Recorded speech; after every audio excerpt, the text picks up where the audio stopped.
Arlington! Perkins, what do you think we should do? Old Style Beer Tiebreaker presented by the Loop every Friday at 3 at Arlington International Racecourse. Skokie Toyota. Price them anywhere, we'll beat them everywhere. Price them anywhere. This is Friendly Bill here to tell you that Skokie Toyota will beat them everywhere. 1990 Corolla starting from a low $79.95. That's right, $79.95 for a brand new Skokie Toyota Corolla. Skokie Toyota, you'll love what we do for you. Skokie Toyota, 8255 Skokie Boulevard, 675-7100. Celebrating 10 years of growth. This is CNN. Crossfire is brought to you by GE. We bring good things to life. From Washington, Crossfire. On the left, Mike Kinsley. On the right, Pat Buchanan. Tonight, Radio Radical. In the Crossfire, Bob Lassiter of Chicago's WLS Radio and Rush Limbaugh of New York's WABC. Good evening. Welcome to Crossfire. Do you ever feel that Crossfire isn't simplistic enough for you? That the discussion is too calm and rational? That it lacks the fire and excitement of, say, the McNeil-Lehrer report? Well, tonight we're going to show you just how lucky you are most other nights. We've got two prime specimens from the animal house of American journalism, talk radio. And we'll be seeking their views on topics ranging from flag burning to the recent election in Algeria. No, make that the troubles of Barney Frank. Seriously, talk radio has become the conversation of American democracy and a major political force. Last year, talk radio killed the congressional pay raise. What's the next target? To add to the tenor of the debate, Bob Novak is sitting in for Pat Buchanan. Bob? Mr. Lassiter, let me see if I can understand what we're talking about on the House of Representatives today. The flag amendment that has been against the law in this country to burn and desecrate the American flag for 200 years. 200 years, you got stuck in the can if you did it. Are you saying now that everybody was wrong those 200 years and they should just let people burn the flag? Well, I don't think you should just let people burn the flag, but I don't see any reason to make it against the law either. Burning the flag doesn't really do anything. It doesn't hurt anybody. What you're really talking about is a country that is country that just isn't very sure of itself, that has to protect its flag. You don't believe in symbols, important national symbols? Oh, I believe in important national symbols. You can't burn the American flag. You can burn a flag, but you can't burn the American flag. Well, got it wrong, doesn't he, Mr. Limbaugh? In fact, it was unconstitutional all along to try and pass a law to burn the... How many people... Name me one person who's ever gone to jail for burning the flag, Bob. Not the point. You know, he's right. He's right. He's right when he talks about symbols, Michael. That's the whole point of this. You know, the Supreme Court decision was wrong to begin with, and so anything that follows it is going to be wrong. I'm not for an amendment that says you shouldn't burn the flag. I think that is a trivialization, and it's frivolous. But this is just a symptom of what many people see as another example of the value base in this society that decaying and being attacked. But because Michael, you can't post the Ten Commandments. You can't mention God in school. Why? That's going to harm the country.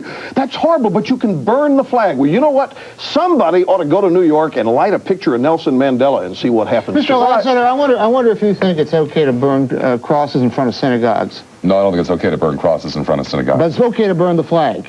It's not okay to burn. It's not okay to... Bob, the question is not whether it's okay to burn the flag. It's not unconstitutional. But it is. It is not... They're not now even being considered an amendments to prevent me from burning. You are burning a cross in front of a synagogue. You are insulting people's religious views. Well, you're not insulting their national views, their patriotism when you burn the flag. You live in a country where I can't insult your national views? Well, what about my religious views? I think your politics are crazy. Should I go to jail for that? You mean you can insult my political views, but not my religious views? Is that your rationale? That's right. In other words, you want a law to put somebody in jail if they burn a cross but not a flag. I don't think I said that. No, in fact, it's wrong. In fact, you think you're against legislation against cross burning? Neither of these guys seem to understand how this works, do they? It is not going to. If you believe in free speech, people have the right to burn a cross. People have a right to burn the flag. He said they're both repellent. Well, he's wrong. Well, what I said is I didn't like it.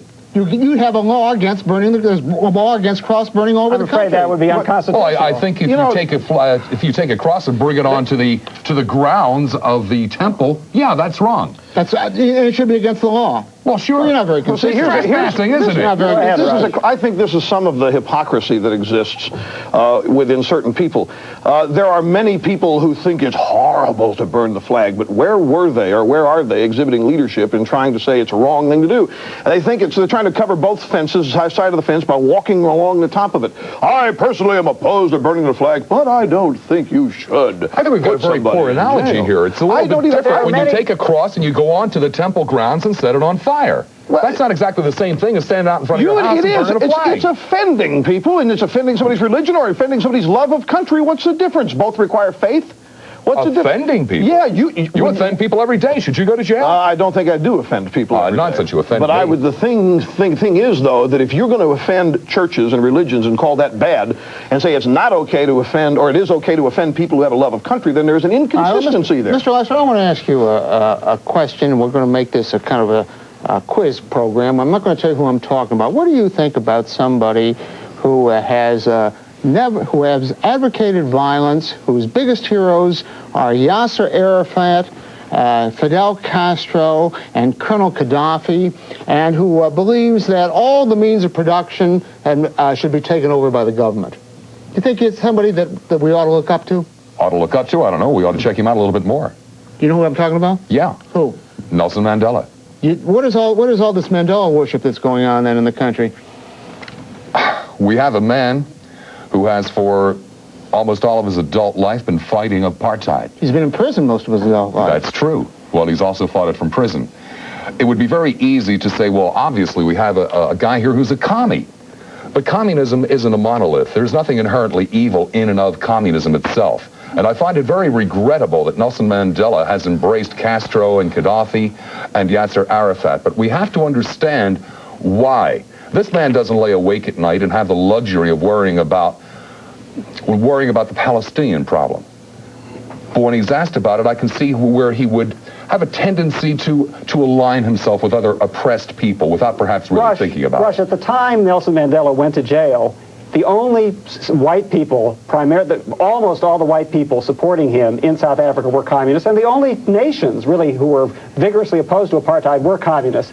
Isn't it understandable on a human level this man would say, look, I have to take my friends where I find them. I'm engaged in a revolution. He can have whatever friends he wants. The disturbing thing is who his friends here then become as a result of it. We're dealing with a living martyr.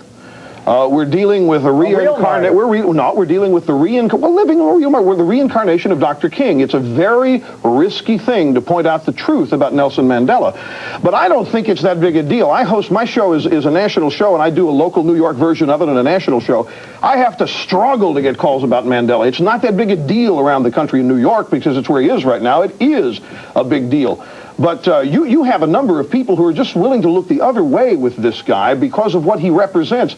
But let me ask you a question. Do you think if Nelson Mandela were to achieve everything he wants to achieve in South Africa, are American blacks any better off? Who's better? Only maybe perhaps Reverend Jackson. It's a distraction. You got a national photo up. Rush, You got a national American photo up. blacks have concerns about what's going on in other parts of the world, just like American whites do. Just like American Jews are concerned for the prosperity of Israel. Doesn't affect them. They want Israel to be free. But it does. But it does. Blacks, Blacks want. Are you saying the Jews only support Israel out of selfish motives? Are you saying selfish motives are only the valid ones? Selfish motives at all. What about people who are concerned for freedom in Eastern Europe, in the Soviet Union? Doesn't affect us especially. We're for it because it's the right thing. Why don't American blacks have the same right? They should have the same right, but they're investing in the wrong thing. They've got to invest in themselves. Their emancipation is not going to come about with anything Nelson Mandela does. If they've got economic problems, I think the leaders of the black community are trying to say that's what's going to happen. I just heard something incredible here. I thought I heard Mr. Limbaugh say in essence that people are looking the other way with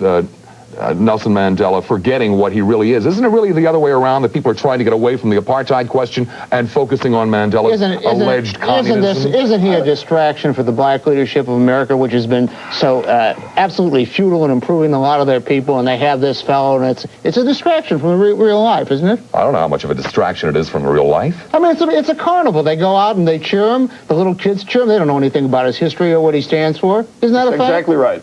Exactly. There's a picture in a New York black heroes? No, there's nothing wrong with having black heroes.